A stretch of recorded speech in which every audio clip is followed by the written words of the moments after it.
কেউ যদি আল্লাহ রাব্বুল আলামিন ছাড়া অন্য গায়রুল্লাহর নামে কসম করে সে ব্যক্তি কুফরি করবে।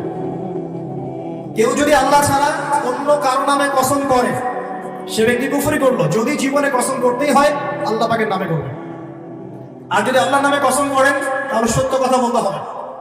আর আল্লাহর নামে কসম করে যদি আপনি মিথ্যা কথা বলেন তাহলে কাফারা দেওয়া লাগবে। ঠিক আছে?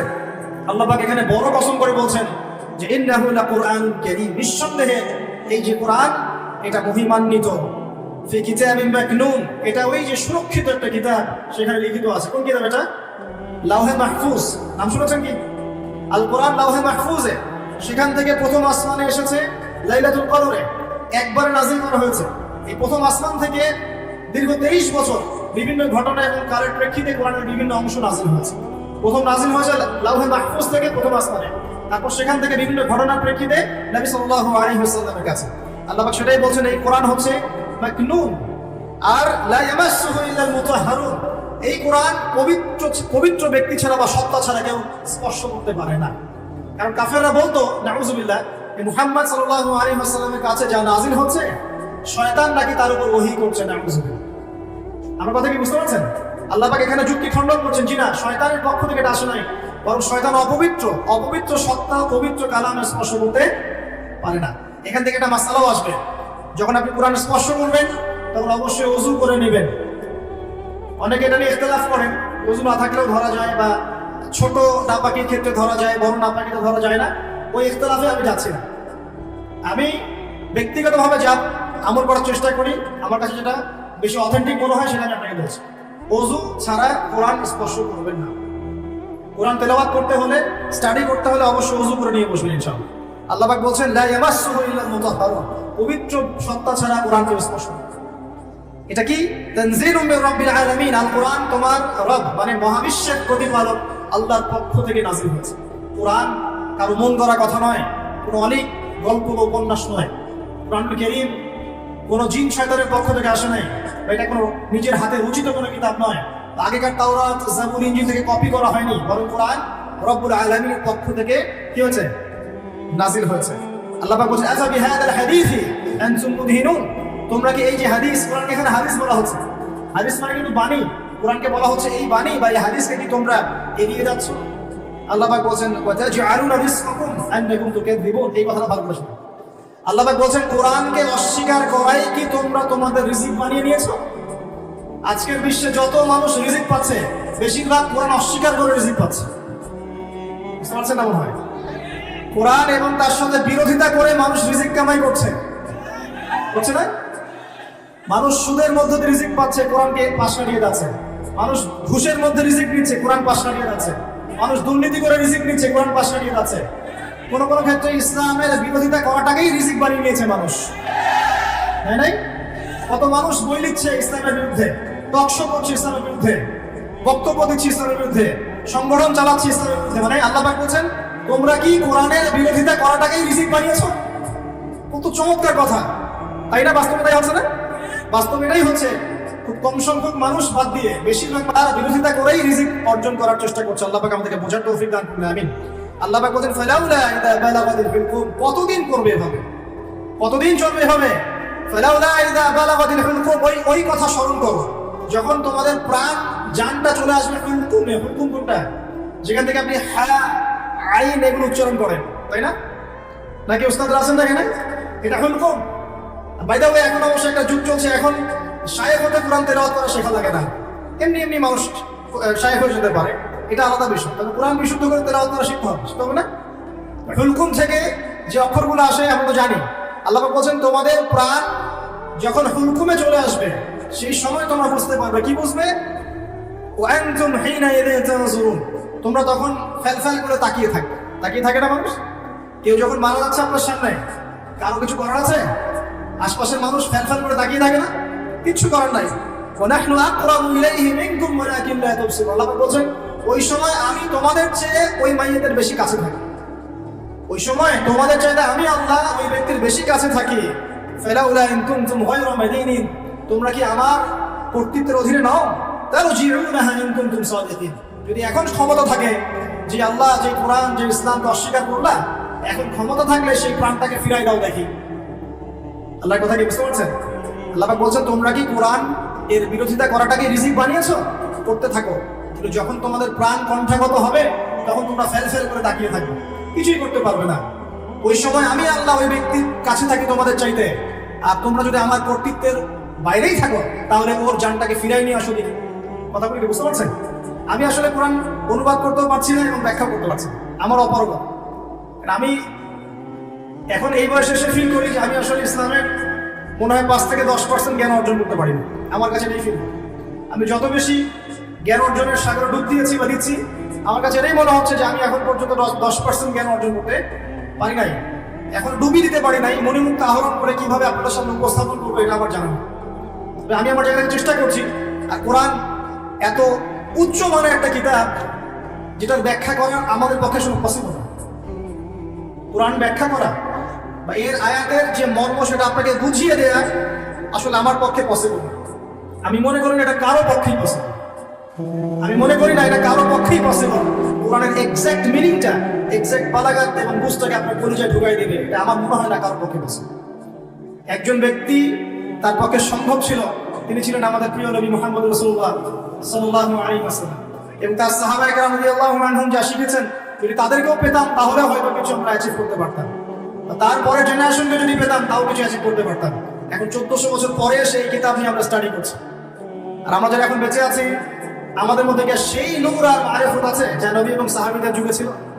তাহলে কিভাবে আমি আপনাকে কোরআনের পুরো অথেন্টিসিটি এবং এই ইন্টারপ্রিটেশন আপনাকে বোঝাবো কিভাবে? আসলে আমার পক্ষে সম্ভব না, চেষ্টা করছি, শুধু অনুবাদ করে শোনাতে পারছি, আমি ব্যাখ্যা আপনার সামনে করতে পারছি না। আল্লাহ পাক মাফ করুন। আল্লাহ পাক শেষে গিয়ে বলছেন যে কোরআন বিরোধিতা করাটাকেই কি তোমরা রিজিক বানিয়ে নিয়েছো? জেনে রেখো, যদি কোরআনের বিরোধিতা করতে থাকো, একদিন তোমাদের মৃত্যু আসবেই। যেদিন আসবে সেদিন কণ্ঠ নালীর কাছে চলে আসবে তোমাদের প্রাণ। ওই দিন আশপাশে বহু মানুষ থাকলেও কেউ তোমাদের কোনো উপকার করতে পারবে না, সবাই ফেল ফেল করে তাকিয়ে থাকবে। তোমার নিয়ন্ত্রণ আমার হাতে থাকবে, এবং যদি ক্ষমতা থাকে আর তোমরা যদি আমার কর্তৃত্বের বাইরেই থেকে থাকো তাহলে ওই আত্মাটাকে ফেরত দিয়ে দেখিও সেদিন ঘিরে তোমাদের ক্ষমতা থাকে। আমরা কি পারবো? অতএব আমাদের উচিত হবে কি? আল কোরআনের সামনে কি করা? আত্মসমর্পণ করা, নত হওয়া। এখন নত হওয়া মানে কি সেটা আমি 6টা সেন্টেন্সে বলছি আপনাকে।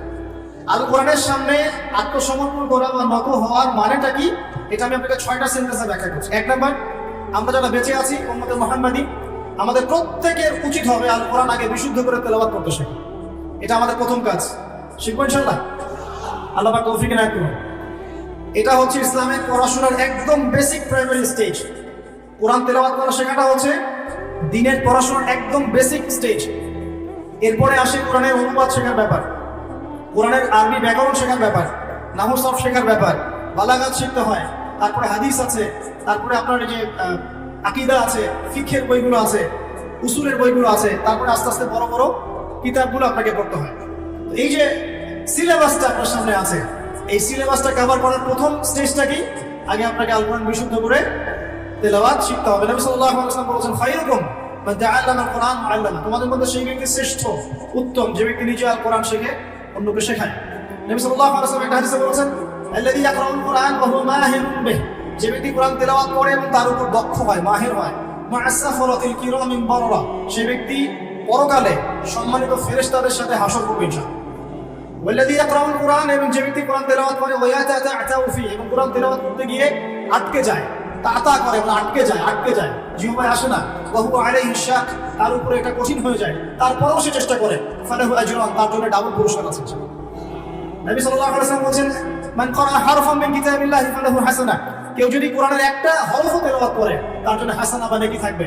আল হাসানাতু কা'আশরি আমসালিহা, আর একটা হাসানা 10 দিয়ে গুণ করা হবে, মানে একটা হরফ তেলাওয়াত করে 10 নেকি পাবেন ইনশাআল্লাহ। লা আকুলু আলিফ লাম মিম, আলিফ লাম মিম হরফুন। নবীজি বলেন, আমি বলছি না যে আলিফ লাম মিম তিনটা মিলে একটা হরফ। নবীজি বলেন, বাল আকুলু আলিফুন হরফুন ওয়া লামুন হরফ ওয়া মিমুন হরফুন। আমি বলছি আলিফ একটা হরফ, লাম একটা হরফ, মিম আরেকটা হরফ। একটু বলে দেই আপনাকে, আল কোরআনের মধ্যে 600টা পৃষ্ঠা আছে। কয়টা? 600 পৃষ্ঠাকে 30 পারায় ভাগ করা হয়েছে, মানে প্রত্যেক 20 পৃষ্ঠায় একটা করে পারা শেষ হবে, প্রত্যেক 20 পৃষ্ঠায় একটা পারা শেষ হবে। কোরআনের একটা পৃষ্ঠা করে দেখবেন যে এখানে মোটামুটি ভাবে 15টা লাইন থাকবে, প্রত্যেকটা লাইনে গড়ে এভারেজ 9টা থেকে 10টা করে শব্দ থাকে। এই হিসেবে কোরআনের একটা পৃষ্ঠার মধ্যে আপনি 135 থেকে 140টা শব্দ পাবেন। এখন এটাকে 600 দিয়ে গুণ করলে আপনি দেখবেন এখানে ৭৭,৮০০টার মতো শব্দ আছে, প্রায় অ্যাপ্রক্সিমেটলি নিয়ার অ্যাবাউট 78,000 ওয়ার্ডস এই কোরআনের মধ্যে আছে। আর মজার বিষয় হচ্ছে এই ৭৮,০০০ শব্দগুলো সবগুলোই কিন্তু নতুন নতুন শব্দ নয়, বরং এই শব্দগুলো বের হয়েছে মাত্র 4 থেকে 4,500 শব্দ থেকে। 4 থেকে 4,500 শব্দ, এর অর্থ, এর গ্রামার যদি বুঝতে পারেন, ইনশাআল্লাহ আপনি 100% কোরআন বুঝতে পারবেন। কোরআন আল্লাহ পাক বলেন, ওয়ালাকাদ ইয়াসসারনাল কুরআনা লিযিকরি ফাহাল মিন মুদ্দাকির। আমি আর কোরআনকে বোঝার জন্য সহজ করে দিয়েছি, কেউ কি আছো উপদেশ গ্রহণ করবে? আল্লাহ পাক একই সূরার মধ্যে 4 বার বলেছেন, সূরা কামার আয়াত নম্বর 17, 22, 32, 40। তো প্রথম কাজ প্রিয় ভাইরা, এখন যদি আপনি শব্দগুলোকে এখন অক্ষর দিয়ে গুণ করেন, ৭৮,০০০ শব্দকে যদি আপনি এখন অক্ষর দিয়ে গুণ করেন, দেখবেন এখানে প্রায় 5 থেকে 6 লক্ষ অক্ষর আছে। কতগুলো? কথা বলেন আমার সাথে, 5 থেকে 6 লক্ষ। এখন আপনাকে বললাম যে একটা হরফ তিলাওয়াত করলে 10 নেকি হবে, তাহলে আপনি চিন্তা করেন যে 6 লক্ষ অক্ষর যদি তেলাওয়াত করেন, একবার খতম দিতে পারেন, তাহলে আপনার কতগুলো নেকি হতে পারে? চিন্তা করেছেন? অতএব আমাদের প্রথম দায়িত্ব হবে আল কোরআন কেন্দ্রিক। অবশ্যই সবাইকে বিশুদ্ধ করে কোরআন তেলাওয়াত করা শিখতে হবে। আপনারা রাজি আছেন ইনশাআল্লাহ? ইনশাআল্লাহ। এর পরের দায়িত্ব হচ্ছে কোরআনের কিছু অংশকে মুখস্থ করতে হবে। কিছু অংশ বলতে, যদি পারেন পুরো কোরআনই মুখস্থ করবেন, যদি না পারেন কমপক্ষে 10 পারা, 10 পারা না পারলে কমপক্ষে 1 পারা তো পারবেন। 1 পারাও যদি না পারেন, ইম্পর্টেন্ট সূরা এবং আয়াতগুলোকে কমপক্ষে হিফজ করার চেষ্টা করবেন। যেমন সূরা বাকারার প্রথম 5 আয়াত, সূরা বাকারার 255 নম্বর আয়াত, আয়াতুল কুরসি, সূরা বাকারার শেষের 3টা আয়াত, সূরা আলী ইমরানের শেষের 10 আয়াত, সূরা মুলক, সূরা কাহফের প্রথম 10 শেষ 10, সূরা সাফফাত প্রথম 10, সূরা জিন প্রথম 10, সূরা হাশর শেষের 3, সূরা কাফিরুন, সূরা নাস, ফালাক, ইখলাস, সূরা লাহাব, তারপরে সূরাতুল মুমিনুনের শেষের আয়াতগুলো ইত্যাদি। এই ধরনের কিছু ইম্পর্টেন্ট বাছাই করা আয়াতগুলো তো কমপক্ষে মুখস্থ করা যাবে না ইনশাআল্লাহ? আমরা সারা জীবনে কি কম পড়াশোনা করেছি? 30 বছর পড়াশোনা করেছি। 30 বছর পড়াশোনা করে যদি আমি 30টা আয়াত শিখতে না পারি, তাহলে নিঃসন্দেহে এই পড়াশোনার জীবনে আমি ব্যর্থ না সফল? 30 বছর পড়াশোনা করে যদি আমরা 30টা হাদিস না শিখি, তাহলে আমরা ব্যর্থই। আমাদেরকে ব্যর্থই বলতে হবে। আমরা যদি এতদিন পড়াশোনা করে ইসলামের বেসিক বিষয়গুলো না শিখি, আমরা ব্যর্থ না? অবশ্যই ব্যর্থ। আল্লাহ পাক আমাদেরকে শেখার তৌফিক দান করুন। এরপরে সামনে যাই। হিফজ করলে কি হবে? যারা এরকম করে হিফজ করতে পারবে, আমল করতে পারবে, হাসরের মাঠে আল্লাহ রাব্বুল আলামিন ওই বান্দাদেরকে উদ্দেশ্য করে বলবেন, ইকরা ওয়ারতাক, তুমি পড়ো এবং উপরের দিকে উঠতে থাকো। ওয়ারাতিল কামা কুনতা তুরাতিল ফিদ দুনিয়া, তুমি দুনিয়াতে যেমন করে তেলাওয়াত করতে, এখন সেভাবে তেলাওয়াত করতে থাকো। তোমার শেষ মঞ্জিল হবে সেখানে, যেখানে তুমি পড়া শেষ করবে। কোরআন তেলাওয়াত করতে করতে আপনি যেখানে থামবেন, জান্নাতের সেই স্তরে আপনাকে রাখা হবে ইনশাআল্লাহ। তাহলে কোরআনের হাফেজ হওয়ার প্রয়োজন আছে না? এছাড়াও হাফেজে কোরআনটা কিন্তু সুপারিশও করবে, তার পরিবার বর্গের অনেকের জন্য সুপারিশ করবে ইনশাআল্লাহ। যারা কবিরা গুনাহগার হয়েছে, আল্লাহ পাক তাদের সুপারিশ কবুল করে ইনশাআল্লাহ ওই ব্যক্তিদেরকেও জান্নাতে দিয়ে দিবেন ইনশাআল্লাহ। আল্লাহ পাকের কাছে আমরা দোয়া করি যেন আমরাও কোরআনে হাফেজ হতে পারি। আমরা যদি নাও পারি, আমাদের সন্তানদেরকে যেন হাফেজ বানাতে পারি ইনশাআল্লাহ। বারবার একটা কথা বলি প্রত্যেকটা মাহফিলে গিয়ে, আল কোরআনের আলো ঘরে ঘরে জ্বলবে না যতক্ষণ পর্যন্ত ঘরে ঘরে কোরআনওয়ালা মানুষ তৈরি হবে না। প্রত্যেকটা ঘরে আমাদের অন্তত একটা করে কোরআনওয়ালা মানুষ লাগবে, তো লাগবে না? একটা করে কোরআনওয়ালা মানুষ তো লাগবে কমসে কম। আল্লাহ পাক আমাদের সন্তানদেরকে কোরআনওয়ালা মানুষ হিসেবে মানুষ হওয়ার তৌফিক দান করুন, আমিন। আমি বলছি না আপনারা ডক্টর ইঞ্জিনিয়ার হবেন না, জেনারেল পড়াশোনা ছেড়ে দিবেন, এগুলো বলছি না। এই পড়াশোনা ছেড়ে দিলে আপনি কোরআন সুন্নাহকে হাতে নিয়ে বিশ্বকে চ্যালেঞ্জ করতে পারবেন না। এই পড়াশোনা দরকার আছে, কিন্তু আপনার ভিত্তিটা হতে হবে কোরআন সুন্নাহ কেন্দ্রিক। পারা যাবে না ইনশাআল্লাহ? আল্লাহ তৌফিক দান করুন, আমিন। 3 নাম্বার হচ্ছে কোরআনের আদেশগুলো আমাদের মেনে চলার চেষ্টা করতে হবে। 4 নাম্বার কোরআনের যে নিষেধগুলো আছে এগুলো বর্জন করতে হবে।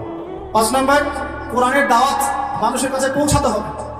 যতজন আপনার দাওয়াতে ভালো পথে ফিরে আসবে, সবার নেকি ইনশাআল্লাহ আপনি পাবেন ইনশাআল্লাহ। এবং 6 নাম্বার কোরআনের কিছু বিধান আছে, বিধান এগুলোকে পাশ কাটিয়ে যাওয়া যাবে না, এগুলোকে বাস্তবায়ন করার চেষ্টা করতে হবে। আল্লাহ পাক তৌফিক দান করুন। এই 6টা কাজ যখন একত্রিত হবে, তখন এই যে আল্লাহ পাক নাজিল করলেন কোরআন, বিশাল কসম করে নাজিল করেছি, এর হকটা আদায় হবে।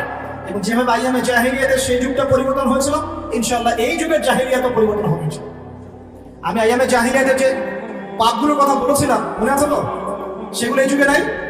এই যুগে শিরক নাই, এই যুগে সুদ নাই, মাদকদ্রব্য, নারী জাতির অবমাননা, গোত্রীয় হানাহানি নাই। তার মানে আমরাও তো জাহিলিয়াতে আছি নাকি? নিঃসন্দেহে আমরাও জাহিলিয়াতের মধ্যে আছি। যদি আমরা কোরআন এবং সুন্নাহ কেন্দ্রিক নবীর মতো করে মেহনত করতে পারি সাল্লাল্লাহু আলাইহি ওয়াসাল্লাম, তাহলে তিনি যেভাবে পরিবর্তন করেছিলেন ইনশাআল্লাহ আমরাও করতে পারবো ইনশাআল্লাহ। আমরা যদি নাও পারি আমাদের পরবর্তী জেনারেশন পারবে ইনশাআল্লাহ, তারা যদি না পারে তারপরের জেনারেশন পারবে ইনশাআল্লাহ। যে পারবে না বা চেষ্টা করবে না আল্লাহ পাক তাদেরকে সরিয়ে দিবে, আল্লাহ পাক সরিয়ে দিবেন।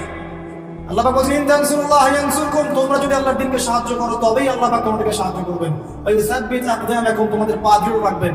ওয়া ইন তাতাওয়াল্লাউ, আর তোমরা যদি মুখ ফিরিয়ে নাও ইস্তাবদিল কওমান গায়রাকুম, আল্লাহ পাক তোমাদেরকে সরিয়ে দিয়ে নতুন কওমকে নিয়ে আসবে। সুম্মা লা ইয়াকুনু আমসালাকুম, তারা তোমাদের মতো অপদার্থ হবে। এটা আল্লাহ পাকের সুন্নাহ। পৃথিবীর প্রত্যেক মুসলমান যদি তার উপর দায়িত্ব ছেড়ে দেয় আল্লাহ পাক অমুসলিমদেরকে হেদায়েত দিয়ে ইসলামে নিয়ে আসবেন। আল্লাহ পাকের কোনো পরোয়া নাই। আমি আপনি দাওয়াতি কাজ না করলে, ইসলাম চর্চা না করলে, প্রচার প্রসার না করলে ইসলাম ভেঙে পড়বে না, থেমে যাবে না, বরং আমরাই ইতিহাস থেকে হারিয়ে যাব। ইতিহাস থেকে আমরাই হারিয়ে যাব। যারাই আল্লাহ রাব্বুল আলামিনের বিধান এবং ওহীর সাথে কুসম্পর্ক রাখবে, বিরোধিতা করবে এবং এটাকে ডমিনেট করার চেষ্টা করবে, আল্লাহ পাক তাদেরকে ইতিহাস থেকেই মুছে ফেলবে। এটা সুন্নাত। নমরুদকে এখন কেউ মনে করে না, করে? ফিরআউনকে কি মনে করে এখন? আজ জাদি সামুদ জাতির কোনো অস্তিত্ব আছে? কওমে নূহের কোনো অস্তিত্ব আছে? শুআয়ব আলাইহিস সালামের কওম কি বেঁচে আছে? তারপরে ঈসা আলাইহিস সালামকে যারা ওই যে ক্রুশে লটকাতে চেয়েছিল ওরা কি কেউ টিকে আছে? মুসা আলাইহিস সালামের সাথে যারা বিরোধিতা করেছিল ঠিক আছে কেউ? কেউ নাই। এমনকি নবী সাল্লাল্লাহু আলাইহি ওয়াসাল্লামের সাথে যারা গাদ্দারি করেছিল, বিরোধিতা করেছিল, আবু জাহেল, আবু লাহাব, উতবা, শায়বা, কেউ কি বেঁচে আছে? এর ইতিহাস থেকে মুছে গেছে। এটা আল্লাহ পাকের সুন্নাত। কিন্তু প্রত্যেক যুগে যুগের হকপন্থী মানুষরা কিন্তু টিকে আছে, তাদের কাজ টিকে আছে, তাদের আদর্শ টিকে আছে। এটা আল্লাহ পাকের সুন্নাত। আল্লাহ পাক আমাদেরকে বোঝার তৌফিক দান করুন। এবার আল্লাহ পাক এই সূরার মধ্যে এই মেসেজটা দেওয়ার পরে আপনাকে আমি সামনে নিয়ে যাচ্ছি। আল্লাহ পাক কোরআন নাযিল করছেন, কোরআনের হকগুলো ব্যাখ্যা করে দেওয়ার পর আল্লাহ পাক বলছেন এবার তোমরা প্রথম যে বিষয়ে সতর্ক থাকবে, সর্বপ্রথম তোমরা যে বিষয়ে সতর্ক থাকবে সেটা হচ্ছে ইযা ওয়াকাআতিল ওয়াকিয়া। ওয়াকিয়া মানে এখানে কি? কিয়ামত। ওয়াকিয়া মানে কি? একটা আন্তর্জাতিক চক্রান্ত চলতেছে মানুষকে কিয়ামতের আলোচনা থেকে বিরত রাখার জন্য। কারণ কিয়ামতের আগে আগে বিশ্বে ইসলাম ছাড়া কিচ্ছু থাকবে না। পৃথিবীতে এখন যে ফিতনাগুলো দেখছেন এগুলো হয়তো আরো বাড়বে। হ্যাঁ, এগুলো বাড়বে, বাড়তে বাড়তে বাড়তে একটা পর্যায়ে যাবে যখন মাসিহুদ দাজ্জাল বের হবে এবং দাজ্জাল তার অনুসারীদেরকে নিয়ে বিশ্বটাকে শাসন করবে। ওটাই বিশ্বের শেষ শয়তানি শাসন। এরপর কোনো শয়তানি শাসন থাকবে না।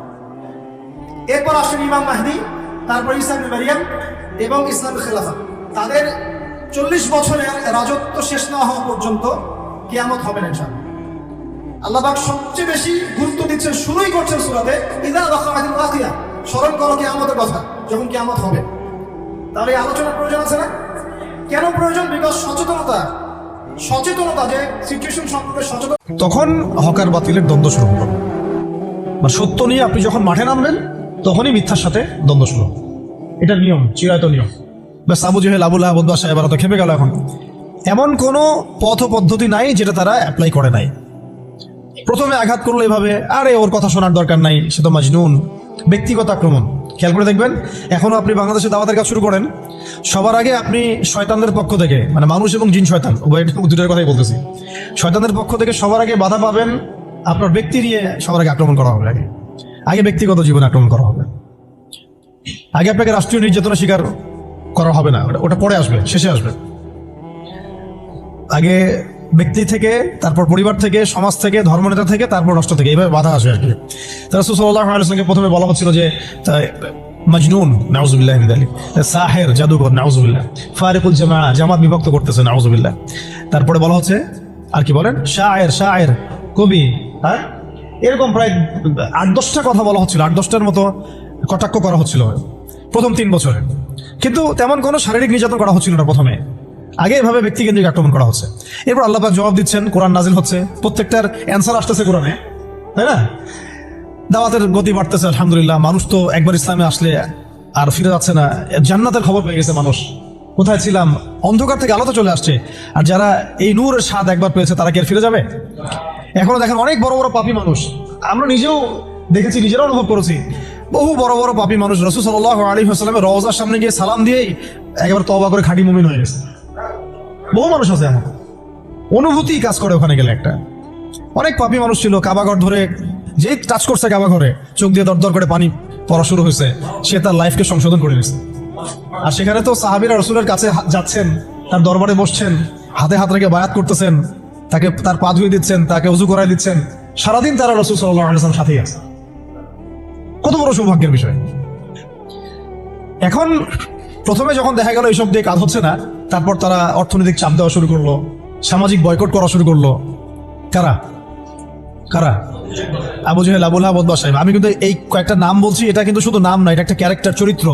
আজকের বিশ্ব আবু জেহেল আছে, আবু লাহাব আছে, উতবা, সাইবার আছে না? সেম পদ্ধতি তারাও কিন্তু অবলম্বন করতেছে ইসলামকে দমন করার জন্য। সেম সেম, এটা মিলাই নেবেন আপনারা সিরাত থেকে। এবার শুনেন, অর্থনৈতিক চাপ দিয়ে কোনো কাজ হচ্ছে না, ব্যক্তিগত আক্রমণ করে কাজ হচ্ছে না, শারীরিক নির্যাতন করেও কাজ হচ্ছে না। সাহাবীদেরকে মেরে ফেলা হচ্ছে, সুমাইয়া রাদিয়াল্লাহু আনহাকে মেরে ফেলা হয়েছে না, শহীদ করা হয়েছে।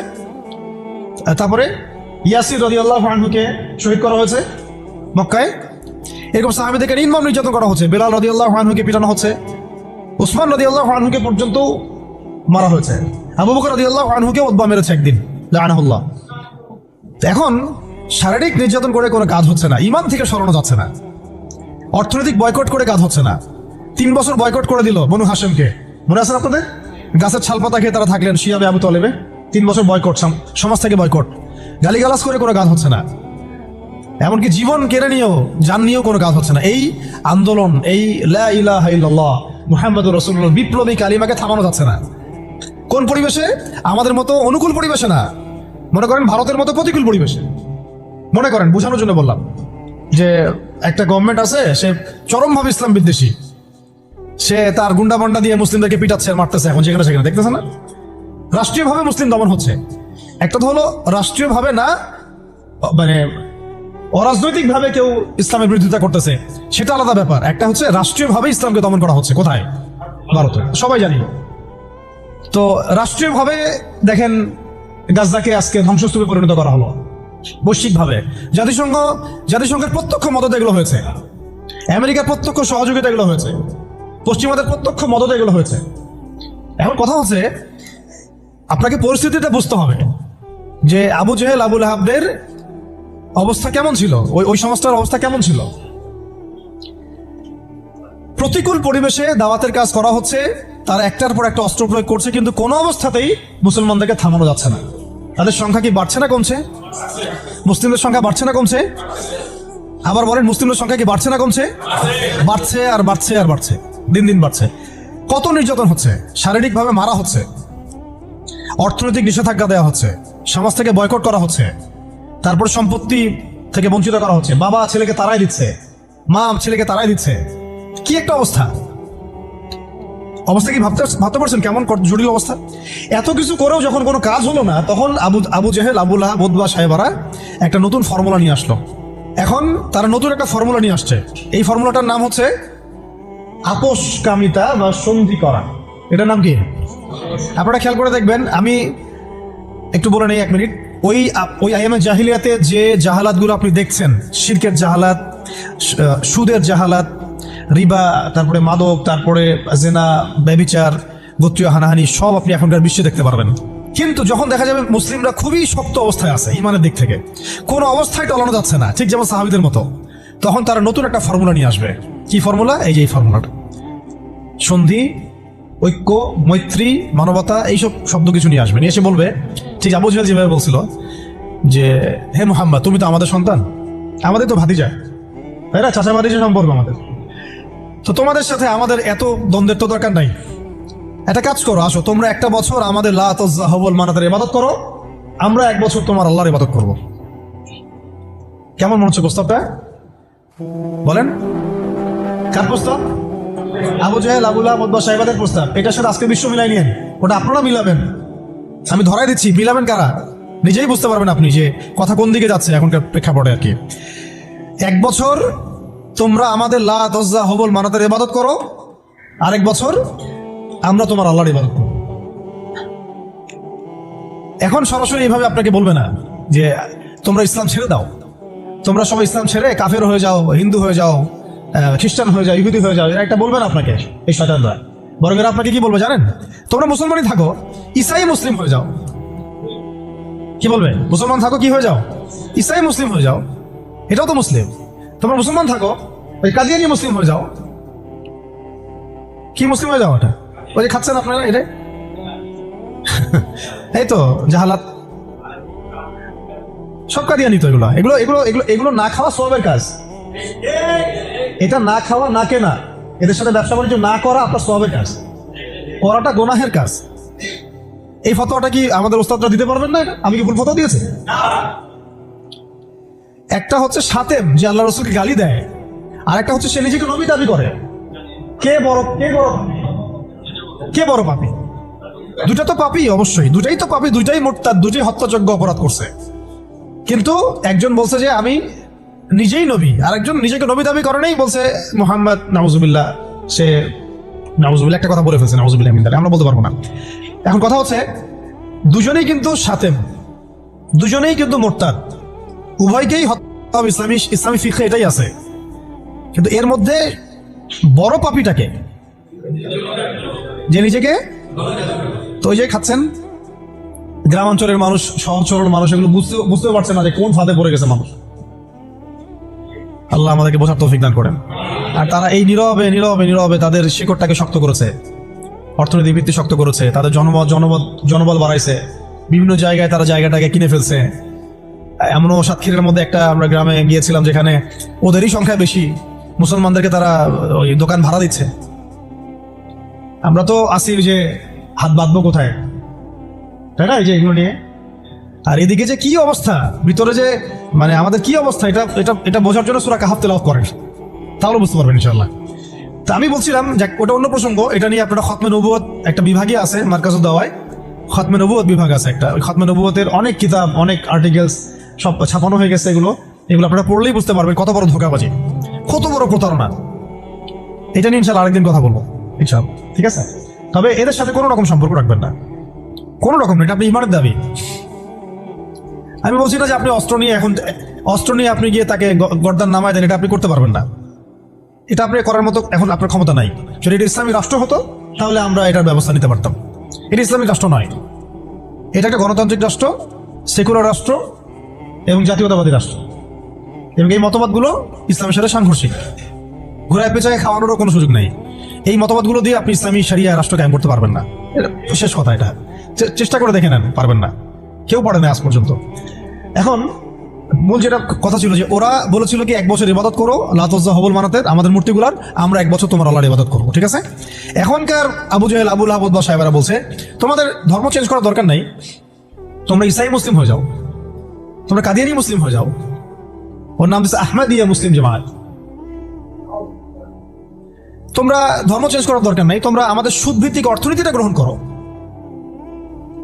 কি সুদের বিরুদ্ধে বললে অনেকে একটু খারাপ লাগে না? তোমরা ধর্ম চেঞ্জ করার দরকার নাই, লা ইলাহা ইল্লাল্লাহ পড়ো, মুহাম্মদ রাসূলুল্লাহ পড়ো, নামাজ পড়ো, হজ করো, উমরা করো, যাকাত দাও, কোনো সমস্যা নাই। কিন্তু আমাদের সুদ ভিত্তিক ব্যাংকিং সিস্টেমটা নাও। মানুষ নিয়েছে, প্রত্যেকটা মুসলিম কান্ট্রির মধ্যে এখন সুদ ভিত্তিক ব্যাংকিং সিস্টেম আছে। বুঝতে পারছেন কথা? হ্যাঁ, ধর্ম চেঞ্জ করার দরকার নাই, তোমরা আমাদের গণতন্ত্র নাও। কি নাও? বাস নিছে মুসলমানরা। ধর্ম চেঞ্জ করার দরকার নেই, তোমরা আমাদের জাতীয়তাবাদ নাও। মুসলমান জাতীয়তাবাদ নিয়ে নিছে। ধর্ম চেঞ্জ করার দরকার নাই, তোমরা আমাদের সেকুলারিজম মতবাদটা নাও। মানুষ নিয়েছে।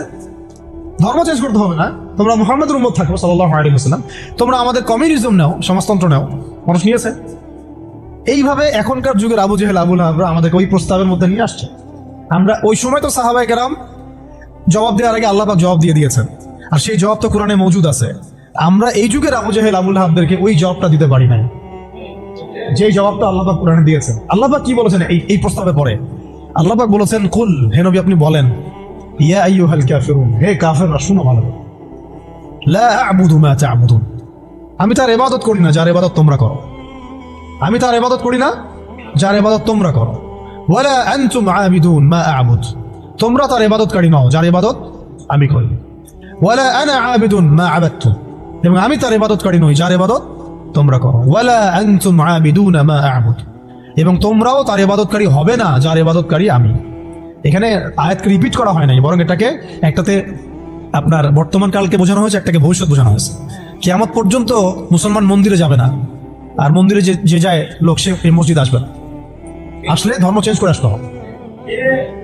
লাকুম দীনুকুম ওয়ালিয়া দিন, তোমাদের দিন তোমাদের জন্য, আমার দিন আমার জন্য। তো এই জবাবটা আমরা এখনকার বিশ্বকে দিতে পারি নাই। ভালো করে খেয়াল করে দেখছেন, এইভাবে সূরাগুলোকে মিলাতে হবে। ওরা এখন আপনাকে বলছে না সরাসরি যে আপনি ধর্ম চেঞ্জ করেন, আপনি অমুসলিম হয়ে যান, কাফের হয়ে যান, মুরতাদ হয়ে যান, এগুলো তারা বলবে না। তারা বরং বলবে আপনাকে আমাদের সুদটা নাও, আমাদের সংস্কৃতি নাও, আমাদের শিক্ষা ব্যবস্থা নাও, আমাদের রাজনৈতিক সিস্টেমগুলো নাও, আমাদের গণতন্ত্র নাও, আমাদের ধর্মনিরপেক্ষতাবাদ নাও, আমাদের কমিউনিজম নাও, আমাদের জাতীয়তাবাদ নাও। আর কি বলবেন? আমাদের সিকিউরিটি সিস্টেম নাও, আমাদের প্রযুক্তি নাও, আমাদের মিডিয়া নাও, এগুলো নাও। ধর্ম চেঞ্জ করার দরকার নাই, কাদিয়ানি হও, ইসাই মুসলিম হও, কিন্তু লা ইলাহা ইল্লাল্লাহ ওটাও পড়ো। এই যুগের লা তাযাহুল মানাতরা আরো বেশি ভয়ঙ্কর। এই যুগের আবু জাহেল, আবুল লাহাব, উতবা, সাইবারা আরো বেশি ভয়ঙ্কর ওই যুগের আবু জাহেল, আবুল লাহাবদের চাইতে। আর ওই যুগের সাহাবায়ে কেরাম যে ভাষায় উত্তর দিয়েছিলেন, এই যে কোরআনের ভাষায়, যে লাকুম দীনুকুম ওয়ালিয়া দিন, কিয়ামত পর্যন্ত না তোমরা আমাদের দিনের অনুসারী হবা আর না আমরা তোমাদের দিনের অনুসারী হব। তোমাদের সাথে আমাদের এইসব আদর্শিক কোনো ঐক্য হতে পারে না, আদর্শিক কোনো ঐক্য হতে পারে না। হ্যাঁ, ব্যবসা বাণিজ্য হতে পারে, কি হতে পারে? ব্যবসা বাণিজ্য হতে পারে, মুআমালাত মুআশারাত হতে পারে, প্রতিবেশী হিসেবে থাকতে পারে, অনেক কিছু আছে। কিন্তু আদর্শিক যেখানে, ইসলাম যেখানে প্রশ্নবিদ্ধ, ইসলামের মৌলিক বিষয় যেখানে ক্ষতিগ্রস্ত হবে বা বাধাপ্রাপ্ত হয়, এরকম কোন উসুলে তোমার আমার কখনো ঐক্য হতে পারে না। এখন যে কথাগুলো আমি বললাম, এগুলো কি ইসলামের মৌলিক বিষয় না? কেউ যদি কাদিয়ানি হয় সে কি আর মুসলিম থাকে? কেউ যদি ইসাই মুসলিম হয় মুসলিম থাকবে? কেউ যদি চরম সুদখোর হয়, সে তো আল্লাহর সাথে যুদ্ধ করতেছে, রাসূলের সাথে যুদ্ধ করতেছে, সে কিভাবে মুসলিম হতে পারে? কেউ যদি এরকম পশ্চিমা তন্ত্রমন্ত্রের পূজা করে, সে কি আর মুসলিম থাকতেছে নাকি? ফাসেক হয়ে যাচ্ছে। এখন কথা হচ্ছে, এই সূরা থেকে আমাদের এই শিক্ষাগুলো নিতে হবে যে আজকের বিশ্বেও, আজকের এই জামানাতেও কোনো অবস্থাতেই এই কাফের, মুশরিক, মুরতাদ, মুনাফিক এরকম কোন তন্ত্রমন্ত্রের ফাঁদে আমাদেরকে পা দেওয়া যাবে না। কেন দেওয়া যাবে না? কারণ আল্লাহ রাব্বুল আলামিন আমাদেরকে পরিপূর্ণ শরিয়া দিয়েছেন, পরিপূর্ণ কোরআন দিয়েছেন, সুন্নাহ দিয়েছেন, প্রত্যেকটা বিষয়ের পুঙ্খানুপুঙ্খ সমাধান দিয়েছেন। আমার অন্য কারো কাছ থেকে সমাধান ধার করারও কোনো দরকার নেই। আমাদের ব্যক্তিগত জীবনের হেদায়েত কোরআন সুন্নাহে মওজুদ আছে, পারিবারিক হেদায়েত আছে, সামাজিক আছে, শিক্ষা ব্যবস্থার আছে, সংস্কৃতির আছে, রাষ্ট্রীয় এবং রাজনৈতিক হেদায়েতও আছে। আমাকে তোমার কাছ থেকে তন্ত্রমন্ত্র ধার করতে হবে না। এই বিষয়টা আমাদের খুব ভালো করে বুঝতে হবে, কোন ক্ষেত্রে কি হেদায়েত আছে, এটার জন্য আমাদেরকে পড়াশোনা করতে হবে, দেখতে হবে, জানতে হবে, খুঁজতে হবে, ওলামায়ে কেরামের সাথে মাশওয়ারা করতে হবে। আর কোনো জায়গায় যদি দেখেন যে কোনো আলেমও এগুলোতে প্রভাবিত হয়ে গেছে, তাহলে আপনি হকপন্থী আলেম খুঁজে বের করবেন। এইভাবে আমাদেরকে সামনের পথটা চলতে হবে। এই সূরার পরে একটা সূরা আছে, কি নাম? সূরা নাসর। কোন সূরা? তাই না? সূরা নাসর না? শেষ করে দেই, একটু অনেক দেরি হয়ে গেছে। এখন যখন কোন প্রেক্ষাপটে সূরা কাফিরুন নাজিল হয়েছিল আপনাকে কিন্তু বলছি একবার, ওই রকম প্রেক্ষাপটে এই সূরা নাজিল হয়েছে। আর এখন তো আমরা আছি ইসলাম বান্ধব পরিবেশের মধ্যে, তাহলে আমরা কেন এই যুগের আবুল লাহাব, আবু জাহেল, উতবা, সাইবাদের এই তন্ত্রমন্ত্রগুলোর অনুসারী হব, ওদের ধোকায় পা দিব? যেখানে ওর ইসলামকে আক্রমণ করবে আমরা কেন সেখানে সায় দিব? অথচ মক্কার মতো অবস্থায় সাহাবায়ে কেরাম এইভাবে জবাব দিয়েছেন সূরা কাফিরুনের জবাবে। আর এখন তো আমার সামনে নামাজের পরিবেশ আছে, যাকাতের পরিবেশ আছে, আমরা মুসলিম সংখ্যাগরিষ্ঠ, আমরা সবাই লা ইলাহা ইল্লাল্লাহ বুঝি, আলহামদুলিল্লাহ আমরা নামাজ পড়ছি, তিলাওয়াত করছি, অনুকূল পরিবেশ আছে। এখন কেন আমাকে এই যুগের আবু জাহেল, আবুল লাহাবদের দাসত্ব করতে হবে বলেন?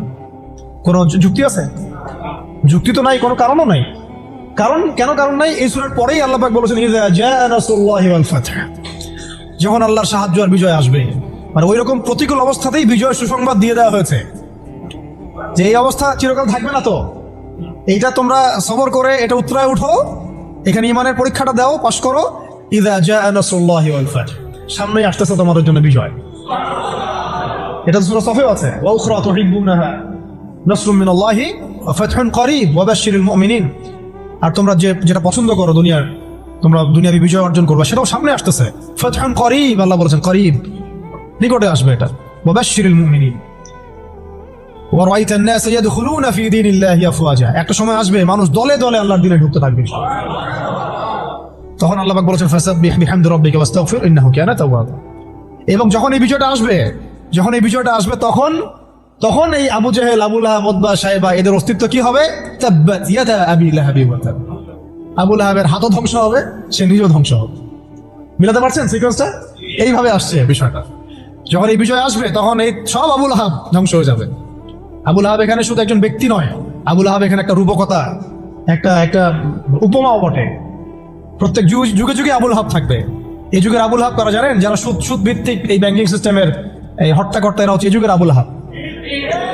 মা আগনা আনহু মালুহু ওয়া মা কাসাব, তাদের এইসব হারাম মাল কোনো কাজে আসবে না, এবং তারা যে এগুলো যেটা অর্জন করেছে এটা কোনো কাজে আসবে না। সায়াসলা নারান যাতা লাহাব, আগুনে প্রবেশ করবে তারা। ওয়া ইমরাতুহু, এবং তার স্ত্রীও। এর স্ত্রী মানে শুধু স্ত্রী না, স্ত্রী মানে কিন্তু সহযোগী।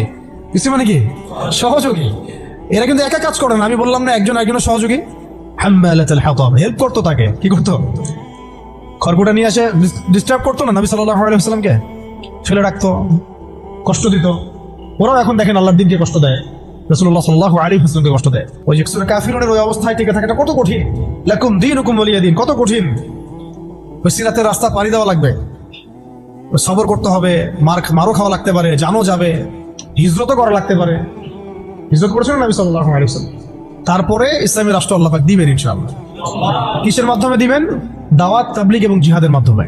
দাওয়াত, তাবলীগ এবং জিহাদের মাধ্যমে, শুধু দাওয়াত আর তাবলীগের মাধ্যমে না, দাওয়াত, তাবলীগ এবং সাথে জিহাদও থাকতে হবে। তারপরে ইসলামী রাষ্ট্র ব্যবস্থা আসবে ইনশাআল্লাহ। এরপরে দেখেন কি বলা হলো, ওয়ামরাআতুহু, তার স্ত্রীও থাকবে। হাম্মালাতুল হাতাব ফি জিদিহা হাবলুম মিন মাসাদ, দেখেন ওর গলায় থাকবে জাহান্নামে ওই যে ছোবরা, রশি। মানে হেল্প করার কিছু উপকরণও ছিল, কিছু উপকরণ দিয়ে সে ইসলামের বিরোধিতা করতো, দুশ্মনী করতো। এখনো তারা অনেক উপকরণ বের করে ফেলছে ইসলামকে মানে ক্ষতিগ্রস্ত করার জন্য। এমনকি দেখেন কত কত নতুন নতুন প্রযুক্তি আসছে, এই প্রযুক্তিগুলো দিয়ে তারা ইসলামের ক্ষতি করতেছে। ভালো করে খেয়াল করে দেখেন, এমন অনেক প্রযুক্তি তারা বের করেছে, মিডিয়া বের করেছে, প্রযুক্তি বের করেছে, সিস্টেম বের করেছে, তন্ত্রমন্ত্র বের করেছে, মানে উপকরণ লাগে ইসলামকে ক্ষতিগ্রস্ত করার জন্য। আবুল হাবের স্ত্রীও উপকরণ দিয়েই নবী সাল্লাল্লাহু আলাইহি ওয়াসাল্লামকে ক্ষতি করার চেষ্টা করছিল। আল্লাহ পাক আবার সেই উপকরণ তার গলায় ফাঁস লাগিয়ে তাকে মৃত্যু দিয়েছেন। মনে আছে? ওই গলার মধ্যে তার রশি আটকে ফাঁস লাগিয়ে সে মারা গেল। কে? আবুল হাবের স্ত্রী। এই যে ক্ষতি, ইসলামের ক্ষতি করার জন্য যে উপকরণগুলো তারা বের করেছে, শুনে রাখেন, ইসলামের ক্ষতি করার জন্য, ইসলামকে ধ্বংস করার জন্য আর মুসলিম নিধনের জন্য তারা যে উপকরণগুলো তৈরি করেছে, যে সিস্টেমগুলো তৈরি করেছে, যে মিডিয়াগুলো তৈরি করেছে, যে প্রযুক্তিগুলো তৈরি করেছে, এগুলোই ওদের ধ্বংসের কারণ হবে ইনশাআল্লাহ। এমনও হইতে পারে সামনের বিশ্বে ওদের হাতে তৈরি করা ওরাই মরবে ইনশাআল্লাহ। দেখে নিন, এটাও হইতে পারে ইনশাআল্লাহ। এটা সম্ভাবনা আছে, হবে এটা তো আমি বলতে পারবো না, এটা হতে পারে, সম্ভাবনা আছে, সম্ভাবনা আছে। আল্লাহ পাক যেন এদের মধ্যে শত্রুতা লাগায় দেন, একে অপরকে দিয়ে ধ্বংস করায় দেন। আমিন। যেভাবে ওরা মুসলিমদেরকে ধ্বংস করার পায়তারা করেছে, এর চেয়ে 1000 গুণ বেশি ধ্বংস আল্লাহ পাক তাদেরকে করে না। আমরা দোয়া করবো কাদের জন্য? যাদের মনের মধ্যে ইসলামের জন্য সিম্প্যাথি আছে, সফট কর্নার আছে, ইসলামকে মন থেকে ভালোবাসে, এই ভাইদের জন্য আমরা দোয়া করবো। এই জন্য আমরা বাংলাদেশের এই সিস্টেমের মধ্যে ধরেন আর্মি, র্যাব, পুলিশ, বিজিবি, আমাদের পলিটিশিয়ান যারা বুঝে না বুঝে বিভিন্ন মানে জালেমের সহযোগীও হয়ে গেছে, আমরা সবার জন্যই দোয়া করি আল্লাহ পাক যেন তাদের সবার হৃদয়টাকে ঘুরায় দেন। তাদের মধ্যে অনেক মানুষ আছে যারা বুঝে না বুঝে হয়তো দুনিয়াবি কোনো স্বার্থে অন্যায়ের পথে চলে গেছে, বা বুঝে না, ইসলামটা বুঝে না, কিন্তু আবার ইসলামকে ভালোবাসে, ইসলামকে ভালোবাসে। আমরা এই ভাইদের জন্য দোয়া করতে পারি, এই জালেমদের জন্য আমরা কি দোয়া করতে পারি? অতএব ফি জিদিহা হাবলুম মিন মাসাদ, এটাও হবে, দেখে নিন। আর শেষ কথা কি, এটা কে করবেন? এই পুরো পরিকল্পনাটা কার?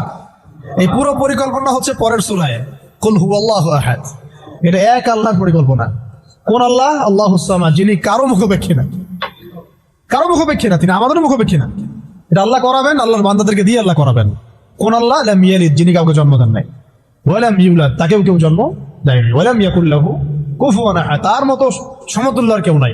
অতএব তোমরা যতই বাড়াবাড়ি করো, যতই তোমরা ইসলামের বিরুদ্ধাচরণ করো না কেন, ইসলামকে ধ্বংস করার চেষ্টা করো না কেন, সূরা কাফিরুন থেকে মক্কা বিজয় পর্যন্ত হালত আসবে ইনশাআল্লাহ। আর এখন যা চলতেছে এটাও ইনশাআল্লাহ আস্তে আস্তে পরিবর্তন হতে থাকবে, এবং ইনশাআল্লাহ আমরা আবার করবো ইনশাআল্লাহ। এটা এই বিষয়ে কোনো সন্দেহ নাই যে সামনে ইসলামের বিজয় আসবে এবং মুসলিমদের সেই হারানো সেই গৌরব ঐতিহ্য আবার ফিরে আসবে। কিন্তু এইটা আপনার ঘরে বসে থাকলে রেডিমেড হাতে মান্না সালোয়ার মতো আসবে না। এটা মান্না সালোয়ার আসার যুগ না, এটা আবাবিল পাখি আসারও যুগ না। এখানে পাথর আপনাকেই ছুটতে হবে। আবাবিল পাখি এসে পাথর ছুটবে না, এটা পাথরটাকে ছুটতে হবে, আপনাকেই ছুটতে হবে।